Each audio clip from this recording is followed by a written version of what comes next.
की उम्र तकरीबन 40 साल थी जब उसके पति दिनेश की मौत एक सड़क दुर्घटना में हो गई। एक पल में मानो उसकी दुनिया ही वीरान हो गई थी, लेकिन अभी भी उसके पास जीने की एक वजह बाकी थी, और वो वजह थी उसका इकलौता बेटा शुभ।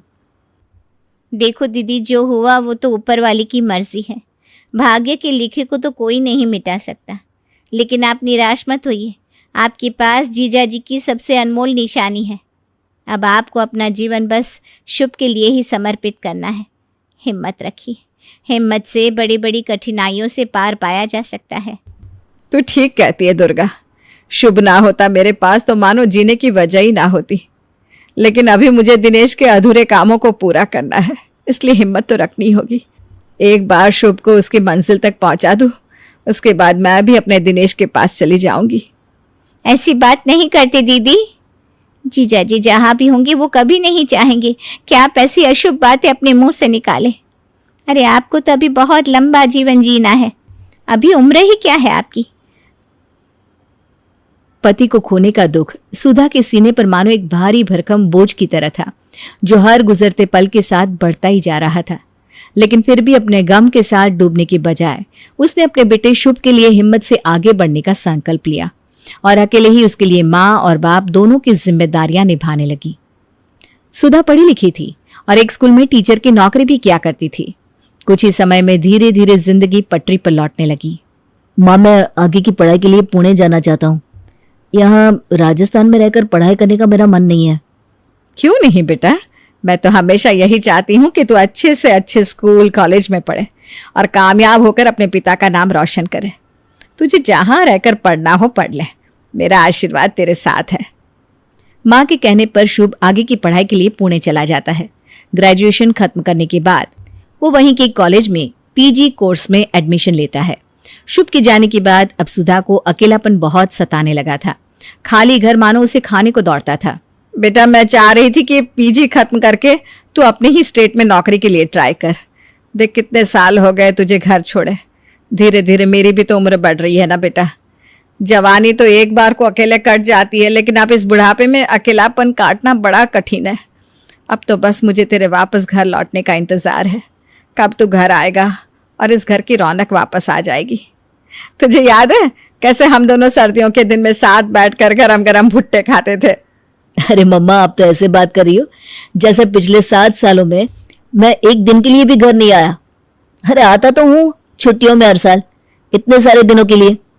अरे बेटा, तेरी ये 20 दिन की छुट्टियां तो शुरू होने से पहले ही खत्म हो जाती है। साल के 11 महीने इंतजार करने के बाद तू 20 दिन के लिए घर आता है और तुझे ऐसा लग रहा है कि 20 दिन की छुट्टियां बहुत ज्यादा होती है। मेरे दिल से पूछना बेटा। अरे मम्मी, अब आप ऐसे इमोशनल बातें मत किया करो। आप ऐसे बातें करोगी ना तो फिर मुझे सब कुछ छोड़ छाड़ के घर पर आकर बैठना पड़ेगा। थोड़ी सी प्रैक्टिकल बातें किया करो। अब आप खुद ही सोचो, अगर मैं अपनी पढ़ाई नौकरी सब कुछ छोड़कर आपके पास आकर बैठ गया तो आपको अच्छा लगेगा क्या? आप ही तो चाहती थी ना कि मैं पढ़ लिख कर अच्छी नौकरी करूं, देश विदेश में नाम कमाऊं, पापा का नाम रोशन करूं। तो वो सब आपके साथ घर में बैठकर भुट्टे खाने से तो नहीं होगा ना। उसके लिए घर से बाहर निकलकर मेहनत तो करनी पड़ेगी ना मम्मी। हाँ, ठीक कह रहा है बेटा। देख, हमने सुना था बुढ़ापे में दिमाग बच्चा बन जाता है। अब देख भी लिया। जीवन भर माँ तुझे समझाती थी, अब इस बूढ़ी माँ के बच्चों वाले दिमाग को मेरा शुभ समझा रहा है। क्या मम्मा बुढ़ापा बुढ़ापा करती हो? ऐसी कोई बूढ़ी नहीं हुई हो अभी। You are just 50। अभी तो आप जवान हो, एनर्जेटिक रहो। ये क्या लाठी लेकर चलने वाली बूढ़ी अम्मा की तरह बात करने लगी हो? घर से बाहर निकलो, दोस्तों से मिलो जुलो, अच्छा टाइम स्पेंड करो। मम्मा, ये घर में बैठकर शुभ के नाम की माला जपने से कुछ नहीं होगा। तो तूने सोच लिया है कि तू राजस्थान में जॉब नहीं करने वाला, यही बात है ना? अरे मम्मा यार, आप समझती नहीं हो। अब इतने साल पुणे में रहकर पढ़ाई की है मैंने, इंटर्नशिप भी पुणे से ही कर रहा हूँ, और सही बताऊं तो मेरा मन लग गया है अब यहाँ पर। मन नहीं करता उधर आने का। प्लीज समझा करो ना। और जहाँ तक है, मुझे इसी कंपनी में जॉब भी मिल जाएगा। इधर लाइफ सेट हो गई है मम्मा। और मम्मा, मैं आपको बताना चाह रहा था कि रिया और मैं। अच्छा, तो ये है असल वजह। मतलब रिया के साथ सेटल होना है, इसीलिए पुणे रहना चाहते हो। ठीक है बेटा, जैसी तुम्हारी इच्छा। तुम खुश तो मैं भी खुश। और मैं तो वैसे ही कह रही थी। सही बताऊं तो मेरे पास टाइम ही कहाँ है खाली बैठने को। सुबह उठती हूँ, घर के काम निपटाती हूँ, स्कूल जाती हूँ। स्कूल से लौट कर तो इतनी थक जाती हूँ कि फिर आराम से 2-3 घंटे सोती हूँ। फिर शाम को फिर से खाना बनाती हूँ और सो जाती हूँ। अरे भाई, बंदे के पास बोर होने के लिए टाइम भी तो होना चाहिए कि नहीं? और तेरी माँ ना कोई घर में बैठकर सास बहू के सीरियल देखने वाली औरत नहीं है। वर्किंग वुमन हूं मैं, तुझसे ज्यादा बिजी रहती हूँ, समझा? ये हुई ना बात। चलो फोन रखता हूँ मम्मा। फोन रखने के बाद शुभ की बातों को याद करके सुधा की आंखें भर आई थी। जिस बेटे के लिए उसने दिनेश के जाने के बाद जीना सीखा था, उसके बिना वो कितना अकेला महसूस कर रही थी, शब्दों में बता ही नहीं सकती थी। लेकिन बेटे की बात भी तो सही थी ना। अपने अकेलेपन को भरने के लिए वो बेटे के पांव में बेड़ियां भी तो नहीं लगा सकती। यही तो प्रकृति का नियम है ना। जब माता पिता की उम्र ढलान पर होती है तो बच्चे उस उम्र में पंख पसर कर आसमान को छू लेना चाहते हैं। अब या तो माता पिता अपने स्वार्थ में पड़कर बच्चों के पंख कतर दें, या फिर अकेलेपन को अपना कर बच्चों को उड़ने के लिए खुला आसमान दे दें। दोनों ही सूरत में किसी एक को तो हारना ही पड़ता है। सुधा ने बेटे को खुला आसमान देने के लिए अपने लिए अकेलेपन को चुन लिया था। जैसा कि शुभ ने बताया था, कुछ दिनों बाद शुभ की नौकरी पुणे की एक प्रतिष्ठित कंपनी में लग जाती है और उसके बाद साल भर के भीतर सुधा रिया और शुभ की शादी करा देती है। शादी के बाद 1 सप्ताह की छुट्टियां खत्म होने के बाद शुभ और रिया वापस पुणे लौट गए थे। शुभ के जाने की 1 महीने के बाद, अरे सुधा, घर में अकेले बैठे बैठे क्या करती है दिन भर? कभी बाहर निकलकर दोस्तों से मिला जुला कर। ऐसे कैसे मन लगता है तेरा अकेले में? जिसने जीवन भर साथ निभाने की कसम खाई थी, वो तो बीच रास्ते में हाथ छुड़ाकर चला गया। अब तो इस अकेलेपन की आदत सी हो गई है। अकेलेपन की आदत डालने की कोई जरूरत नहीं है। अरे दोस्त किस लिए होते हैं? आज से शाम के समय पार्क में आ जाया कर। हमारी उम्र के बहुत से लोग पार्क में होते हैं, उनसे मिलो, पहचान बढ़ाओ, दोस्ती करो। रिश्ते सिर्फ खून के ही नहीं होते, दोस्ती के भी होते हैं। हालांकि सुधा बाहर निकलकर किसी के साथ मिलना जुलना नहीं चाहती थी, लेकिन सहेली के बार बार जोर देने पर वो नीचे सोसाइटी के पार्क में चली जाती है। वहां जाकर वो देखती है कि पार्क में बड़ी चहल पहल थी। लगभग हर उम्र के लोग पार्क में दिखाई दे रहे थे। सुधा चुपचाप जाकर पार्क की एक बेंच पर बैठ जाती है। कुछ ही देर में वहां पर उसकी सहेली मंजू पहुंच जाती है। मैंने कहा था ना, पार्क में आएगी तो तुझे अच्छा लगेगा। देख, अच्छा लग रहा है ना यहाँ पर? सहेली की बात सुनकर सुधा मुस्कुरा देती है और फिर वे दोनों बातों में लग जाते हैं। अब तो जैसे ये सुधा का लगभग रोज का नियम बन गया था। शाम को चाय पीने के बाद वो 1-1.5 घंटा पार्क में आकर बैठती और अपनी सहेली मंजू के साथ खूब बातें करती। लेकिन कुछ ही दिनों बाद मंजू के पति का ट्रांसफर हो जाता है और वो सोसाइटी छोड़कर चली जाती है। सुधा एक बार फिर से अकेली हो गई थी। अब वो पार्क में जाकर बैठती तो जरूर, लेकिन चुपचाप उदासी से एक कोने में बैठकर आते जाते लोगों को निहारती रहती। अगर आप बुरा न माने तो मैं यहाँ बैठ सकता हूँ? मिस्टर गुप्ता की आवाज सुनकर सुधा चौंक कर उनकी तरफ देखती है और बेंच पर एक और खिसक जाती है। जी जी बिल्कुल, बैठिए ना। माफ कीजिए, मेरा ध्यान कहीं और था। मैं आपको लगभग हर रोज यहाँ बैठकर बच्चों को निहारते हुए देखता हूँ। आप रोजाना यहाँ आती है लेकिन किसी से बात नहीं करती। आपको दोस्त बनाना अच्छा नहीं लगता या फिर लोगों को ऐसे ही चुपचाप देखना आपकी हॉबी है? अरे नहीं नहीं, ऐसी कोई बात नहीं है। एक्चुअली मैं यहाँ पर अपने दोस्त के साथ ही आती थी। उसी ने मुझे बहुत इंसिस्ट किया कि मैं शाम के समय पार्क आया करूँ। अब जब मुझे पार्क में आने की आदत लग गई तो मुझे अकेला छोड़कर वो यहाँ से फुर्र हो गई और एक बार फिर से मैं अकेली हो गई। अरे तो आपकी एक दोस्त चली गई तो आप कोई और दोस्त बना लीजिए। किसी का साथ मिल जाए तो वक्त अच्छे से कट जाता है। शायद सही कह रहे हैं आप। मेरा नाम दिनेश गुप्ता है। बस अभी कुछ महीने पहले ही रिटायर हुआ हूँ। पत्नी का स्वर्गवास तो बरसों पहले ही हो गया था और ईश्वर ने औलाद का सुख मुझे कभी दिया ही नहीं। जब तक नौकरी में मन लगा रहता था तब तक सब ठीक था, लेकिन अब रिटायर होने के बाद ऐसा लगता है जैसे दुनिया रुक सी गई हो। ऐसा लगता है हमारे लिए दुनिया में कोई काम ही नहीं बचा। वक्त नहीं गुजरता, इसलिए शाम के समय पार्क में आकर बैठ जाता हूँ। वैसे आपने अपना नाम नहीं बताया। जी, मेरा नाम सुधा है। एक स्कूल में पढ़ाती हूँ। एक बेटा है, पुणे में अपनी पत्नी के साथ रहता है और पति तो सालों पहले मुझे अकेला छोड़कर चले गए। कुल मिलाकर मैं भी अकेली ही हूँ।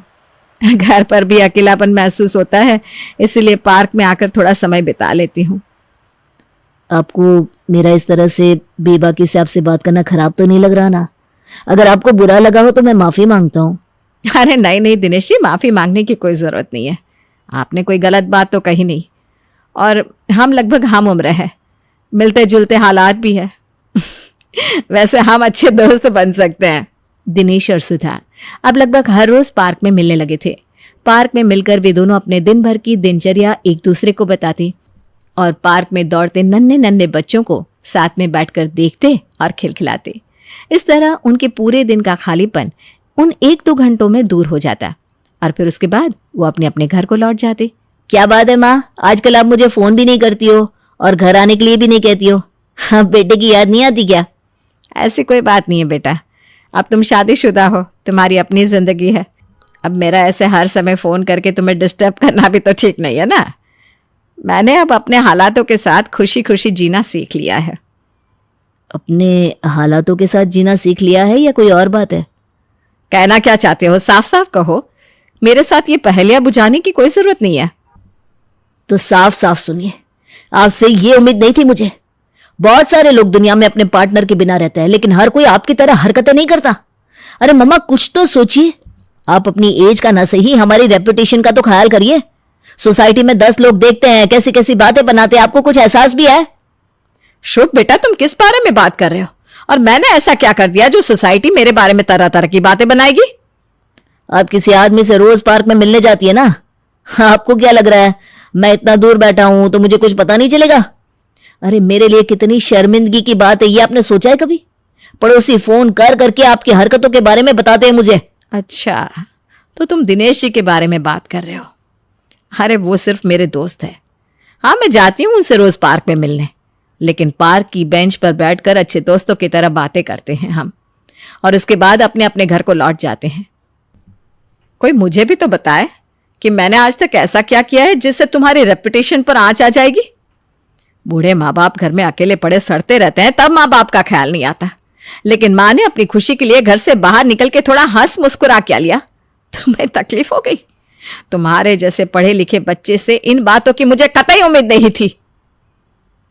माँ जी, शुभ बिल्कुल ठीक कह रहे हैं। अरे ठीक है, आपको बहुत अकेलापन लगता है तो आप आ जाइए ना पुणे, हमारे पास यहीं आकर रहिए। लेकिन वहां राजस्थान में अकेले रहकर ये सब करते हुए आपको एक बार अपने बेटे के बारे में तो सोचना चाहिए था। अरे मेरे मायके तक ये खबर पहुंचेगी तो क्या इज्जत रह जाएगी मेरी वहां पर। देखो बहू, तुम हद से आगे बढ़ रही हो। सबसे पहली बात तो यह है कि मैंने कोई गलत काम नहीं किया। आज तक ना तुम्हें ना ही शुभ को कभी भी मेरी कोई फिक्र थी। और सबसे बड़ी बात, मैं भी यहां पर नौकरी करती हूं। जैसे तुम अपना करियर छोड़कर यहां नहीं आ सकती, मैं भी अपना करियर छोड़कर तुम्हारे पास नहीं आऊंगी। आज तक तो मैं दिनेश जी को अपना दोस्त ही समझती थी, लेकिन अब अगर बदनामी मिल ही गई है तो वही ठीक। पर अब मैं समाज से घबरा कर दिनेश जी का हाथ नहीं छोड़ने वाली। शाम के समय पार्क में। क्या बात है, आज तो तुम बहुत परेशान नजर आ रही हो। कुछ बात हुई है क्या? दिनेश के इतना पूछते ही सुधा फूट फूट कर रोने लगती है। परसों से मैं अकेले अपने परिवार की जिम्मेदारियां निभा रही हूँ। जब मैं अकेली थी, तकलीफ में थी, तब कभी भी कोई नहीं आया ये कहने कि मैं कैसे अकेले इन 4 दीवारों के साथ अपना जीवन बिता रही हूँ। लेकिन 4 दिन आपके साथ हंस बोल क्या लिया, इसी समाज के लिए मैं गलत हो गई। आप जानते हैं, हमारी सोसाइटी के लोगों ने फोन करके मेरे बेटे को कहा है कि मेरा चाल चलन खराब है। मैं रोज पार्क में किसी पराये मर्द से मिलने के लिए जाती हूँ। आप ही बताइए, क्या मैंने आज तक कभी भी अपने रिश्ते की मर्यादा को लांघने की कोशिश की है? क्या मैंने दोस्ती से ज्यादा कभी कोई भी गलत आचरण रखा है? सिर्फ 40 की उम्र थी मेरी जब मेरे पति की मौत हुई। चाहती तो दूसरी शादी कर सकती थी, लेकिन अपने बेटे के लिए मैंने बाकी का जीवन अकेले बिताने का निर्णय लिया। आज वही बेटा मेरे चरित्र पर प्रश्न उठा रहा है। आप ही बताइए क्या करूं मैं?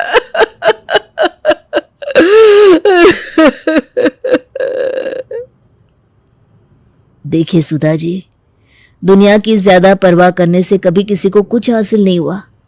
दुनिया वालों का तो काम ही है दूर खड़े होकर तमाशा देखने का। आप ये बताइए, उन्हें इसी बात से ऐतराज है ना कि आप किसी पराये मर्द से मिलने के लिए पार्क में आती है? और अगर हम दोनों शादी कर ले तब तो मैं आपके लिए पराया नहीं रह जाऊंगा ना। तब तो हम अधिकार से एक दूसरे के साथ समय बिता सकेंगे, एक दूसरे के सुख दुख परेशानियों में खड़े हो सकेंगे। अपने मन की बात बताने के लिए हमें फिर घड़ी के कांटों का 6 बजने का इंतजार तो नहीं करना पड़ेगा। आप कहना क्या चाहते हैं? नहीं नहीं, ऐसा नहीं हो सकता। मैं दूसरी शादी के बारे में सोच भी नहीं सकती। अगर आप मुझसे शादी नहीं करना चाहती तो फिर समाज के लगाए हुए इन लांछनों का स्वीकार करके जीना सीख लीजिए, या फिर मुझसे दोस्ती तोड़कर एक बार फिर से अकेलेपन को अपना साथी बना लीजिए। अब चॉइस आपकी है, आपको चुनना है कि आप अपना आने वाला जीवन कैसे बिताना चाहती हैं। सुधा घर लौट आई थी, लेकिन आज रात उसकी आंखों में नींद नहीं थी। दिनेश के कहे शब्द उसके मन की गहराइयों को छू रहे थे। ठीक ही तो कहते हैं दिनेश, कितने बरस बाद तो कोई ऐसा मिला है कि दोस्त है जिसके साथ बैठना अच्छा लगता है। उसे मैं बस इसलिए त्याग दूं क्योंकि समाज को एक अधेड़ औरत की पर पुरुष संग दोस्ती पसंद नहीं। अगर आज मैंने दिनेश को ठुकरा दिया तो मेरा आने वाला कल इस 4 दीवारी में बंद दीवारों के साथ बातें करने में ही बीतेगा। जिंदगी मेरे दरवाजे पर खुशियां लेकर आई है, मैं दरवाजा खोलकर उनका स्वागत जरूर करूंगी। सुधा ने अपना मन पक्का कर लिया था। अगले दिन सुबह ही सुधा अपने बेटे को फोन करके अपने निर्णय के बारे में बताती है। तो ठीक कहता है बेटा, समाज को मेरा पराया आदमी के साथ समय बिताना गवारा नहीं, इसलिए मैंने फैसला किया है कि मैं दिनेश के साथ शादी करूंगी और फिर हमें साथ में समय बिताने के लिए दुनिया को कोई जवाब देना नहीं होगा। क्या इस उम्र में शादी? माँ जी कुछ तो शर्म करिए। क्यों? बहू 50 साल के आदमी के पास भी जीने के लिए अभी 20-25 साल बाकी होते हैं। तुम दोनों तो अपने जीवन में व्यस्त हो गए हो, मुझे भी तो अपने जीवन के लिए कुछ सोचना पड़ेगा ना। अगर मुझे भी अपना बाकी का जीवन बिताने के लिए एक साथी मिल रहा है तो उसमें तुम्हें क्या समस्या है? मैं यहां अकेली पड़ी आंसू बहाती रहूं वो चलेगा, लेकिन मेरी खुशी बर्दाश्त नहीं है तुम दोनों को। ठीक है, जैसा तुम्हारा मन। मम्मा आप ठीक कह रही हो, मुझे एहसास हो गया है कि आप ठीक थी, मुझे आपका साथ देना चाहिए था। आप दिनेश अंकल से शादी कर लो, मैं और रिया भी शादी में जरूर शामिल होंगे। बेटे की बात सुनकर सुधा खुशी खुशी दिनेश को फोन लगाती है और शादी के लिए हाँ बोल देती है। जल्द ही दिनेश और सुधा की शादी हो जाती है और फिर वे बिना किसी रोक टोक के साथ में घूमने फिरने लगते हैं।